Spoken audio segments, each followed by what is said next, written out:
Hello students, welcome to all of you on my channel साक्षर गुरु tutors academy are के sir. Today मैं आपको 2.4 exercise 9th class की discuss कर रहा हूँ, जिसमें मेरे को बच्चों ने प्रॉब्लम पूछी है। 4th क्वेश्चन फैक्टराइज करना है और इसके अंदर अगर आप देखेंगे तो आपको क्वाड्रेटिक क्वेश्चन गिवन है, जिसको हम 2 मैथड से कर सकते हैं। बट एनसीईआरटी में जो कॉमन मैथड है वो है मिडिल टर्म स्प्लिट फार्मूला। तो आज हम मिडिल टर्म स्प्लिट फार्मूले के बारे में पढ़ेंगे। इसके बाद एक क्वेश्चन की प्रॉब्लम और भी है 5th, जिसमें क्यूबिक पॉलिनोमियल है। क्यूबिक का मतलब जिसकी वेरिएबल की मैक्सिमम पावर 3 होती है, मैक्सिमम पावर 3। तो आपको क्यूबिक पॉलिनोमियल एग्जांपल भी देता हूँ अभी आपको। और क्वाड्रेटिक के अंदर जो आपकी इक्वेशन होती है उसमें मैक्सिमम पावर होती है 2। आप देख सकते हैं मैंने क्वेश्चन लिखा, आप इसको फंक्शन भी डिज़ाइन कर सकते हैं, बिना फंक्शन डिज़ाइन किए भी कर सकते हैं। तो एनसीईआरटी का जो रूल है उसमें फंक्शन डिज़ाइन नहीं किया हुआ, तो मैं आपको अब स्टार्ट करवाता हूँ। देखिए मिडिल, इसको हम ब्रेक करते हैं। अब x की पावर 2 है, आपको छोटा सा हिंट दे रहा हूँ मैं। जब भी जितनी ज़्यादा पावर होती है उतने उसके फैक्टर्स होते हैं। फैक्टर्स जो मतलब उसके पार्ट्स होते हैं, मल्टीप्लिकेटिव टर्म्स। फैक्टर्स को ही हम जीरोस बोलते हैं, फैक्टर्स जीरोस को ही हम वैल्यूज़ बोलते हैं। उस वेरिएबल की अगर x की पावर 2 है तो उसके कितने फैक्टर्स होंगे? 2 होंगे, 2 जीरोस होंगी, जीरोस भी इनको बोला जाता है और वैल्यूज़ बोली जाती है। तो हम वो x की 2 वैल्यूज़ कैसे फाइंड आउट करेंगे? तो उसके लिए हम एक फॉर्मूला आपके पास में, मिडल टर्म स्प्लिट फार्मूला। अभी कैसे होता है ज़रा इसको समझ लीजिए। मैंने इसके अंदर जो वेरिएबल्स क्या होते हैं, कोफिशिएंट क्या होते हैं, इनकी मैंने आपको एक वीडियो पहले भी बेसिक बना के समझाया हुआ। किसी को प्रॉब्लम है तो दोबारा कमेंट बॉक्स में लिख के बोल सकता है, तो उसको दोबारा वीडियो अवेलेबल हो जाएगी। तो मिडिल टर्म स्प्लिट फार्मूले में हम क्या करते हैं, देखिए आप बड़े गौर से।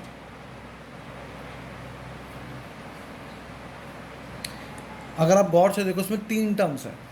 This is first term, second term and third term. 12x² first term, minus का 7x second term and +1 is the third term. तीनों अलग अलग टर्म्स हैं। इसमें x की पावर 1 है, इसमें x की पावर 2 है, x की मैक्सिमम पावर 2 है। इसी के बिहाफ पे हम इसको क्वाड्रेटिक इक्वेशन असाइन करते हैं, या इसको हम टर्म्ड करते हैं कि it is a quadratic equation. तो ये फर्स्ट, सेकंड और थर्ड में ये वाली जो टर्म होती है इसे बोलते हैं मिडल टर्म। इसी पे बेस्ड ये फॉर्मूला है, इसे क्या बोलते हैं? Middle term. मिडल टर्म जो होती है, गौर से देखिए तो क्या आ रहा है? -7x। मैं आपको यहाँ लिख लिख के दे रहा हूँ, आप लोगों ने लिखना नहीं, सिर्फ समझना, उसके बाद सारे क्वेश्चन आपके ईजी हो जाएंगे। मिडल टर्म क्या आपके पास? -7x। इसमें फर्स्ट टर्म आपको दिख रही होगी, फर्स्ट टर्म है 12x² और लास्ट टर्म आपकी +1। तो हम इनकी क्या करते हैं? मल्टीप्लाई। ये रूल है मिडिल टर्म स्प्लिट को सॉल्व करने का। पहला स्टेप है multiply first and third term. Multiply में क्या है? 12x² multiplied by 1। ऑब्वियसली किसी को भी 1 से मल्टीप्लाई करें तो वही नंबर होता है, तो इसका क्या आएगा? 12x² ही आएगा। अब आपके पास दो चीज़ें हैं, एक तो मिडिल टर्म है जो कि -7x के इक्वल है, आप देख सकते हैं, मैंने लिख दिया इसलिए। और फर्स्ट और थर्ड टर्म की, first term is 12x² and last term और थर्ड टर्म इज़ 1, उसका भी मल्टीप्लाई क्या आती है? 12। ये आपने दो काम करने हैं, मिडिल टर्म सेलेक्ट करनी है और फर्स्ट और थर्ड टर्म की मल्टीप्लाई करनी है। आगे हम फर्दर चलते हैं, ये आपने लिखना नहीं है, समझाने के लिए। अब हमारा जो मेन मिडिल टर्म फार्मूला है उसके अंदर क्या करते हैं? जो मिड टर्म होती है जिसका नाम है -7x, इसको 2 टर्म से ब्रेक करते हैं। वो टर्म कौन सी है? ये वेरिएबल वाली टर्म है। It is not a common number, it is a -7x। तो इसको 2 टर्म से ब्रेक करेंगे, तो अगर इसके साथ वेरिएबल है तो उनके साथ भी वेरिएबल आएगा। तो वो 2 टर्म्स कैसे ब्रेक करते हैं कि उनकी एडिशन और सब्ट्रैक्शन, एडिशन और सब्ट्रैक्शन इसी मिडिल टर्म के इक्वल हो, और उनकी मल्टीप्लाई, जो यहाँ मल्टीप्लाई है फर्स्ट और थर्ड को मल्टीप्लाई करके, इसके इक्वल हो। कि दोनों कंडीशन जब सेटिस्फाइड हो जाएंगी तो फैक्टर्स हमारे बन जाएंगे। तो हम कोई सी भी टेबल ले लेते हैं। 12 पहले मल्टीप्लाई है, तो हम पहले मल्टीप्लाई को देखते हैं। 12 किसके टेबल में आता है? 2 की टेबल में आता है। 2 6 12। लेकिन 2 और 6 को ऐड करें तो 8 होता है, 2 और 6 को माइनस करें तो 4 होता है। -4 +4 दोनों हो सकते हैं, और साइन के ऊपर डिपेंड करेगा। तो बीच में क्या आ रहा? -7x। तो 2 और 6 तो रिजेक्ट हो गए। दूसरा देखते हैं, 3 4 12। अब 3 4 12 भी होता है, और 3 में 4 ऐड करो तो 7 भी होता है। बीच में 7x है लेकिन माइनस का, तो हम क्या करते हैं, माइनस का 3x और माइनस का 4x ले लेते हैं, क्योंकि दोनों के इक्वल साइन है। दोनों में -3 मैं आपको समझाया था कि जो वेरिएबल होता है उसमें सिर्फ कोफिशिएंट्स ऐड और सब्ट्रैक्ट होता है। तो -3 -4 दोनों के इक्वल साइन है, तो क्या आ जाएगा, माइनस का 7x ऐड होके लाइक दिस। आपको समझ में आ रहा होगा ये बात।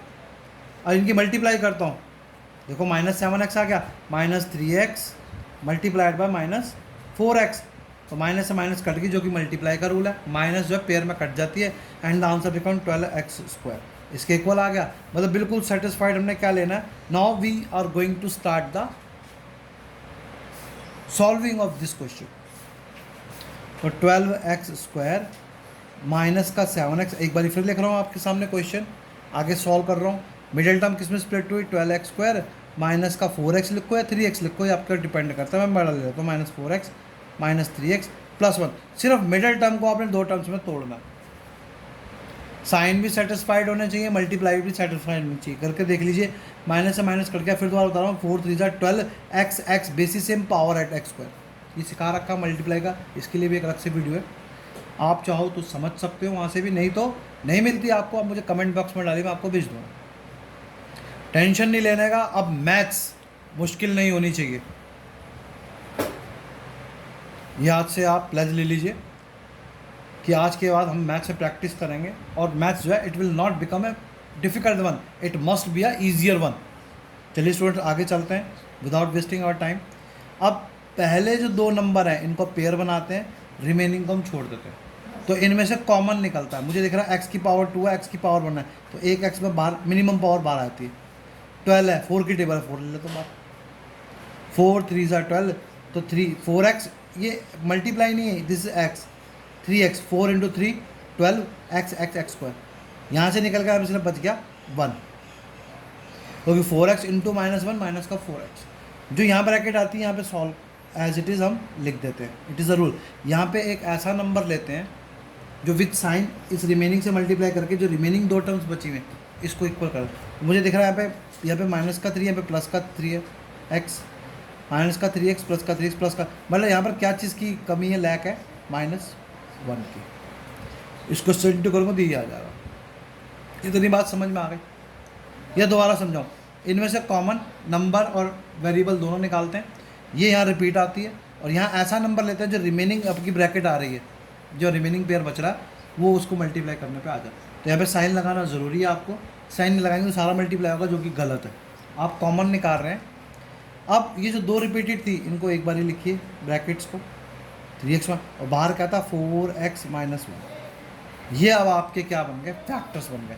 अब कैसे पता लगेगा, इसको 0 के इक्वल पुट कर दीजिए, 1 बाय 1, पहले इसको फिर इसको। तो मैं करने जा रहा हूँ आगे, 3x - 1 = 0, 4x - 1 = 0। तो -1 आपने 7th क्लास छोटी क्लासेस में, x अननोन वेरिएबल है, एल्जेब्रिक एक्सप्रेशन है, आपने सॉल्व करना है। तो कांस्टेंट नंबर उधर जाएगी, 0 में 1 ऐड करो तो 1 ही होता है। x की वैल्यू निकालनी है तो x का कोफिशिएंट 1 होना चाहिए, पावर 1 होनी चाहिए और डिवाइजर 1 होना चाहिए। तो x की वैल्यू क्या आएगी, 1/3।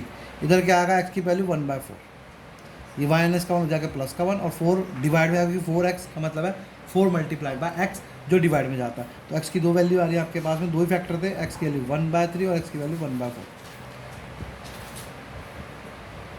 Is it clear to all of you? Okay बेटा, bye bye, meet you in next video.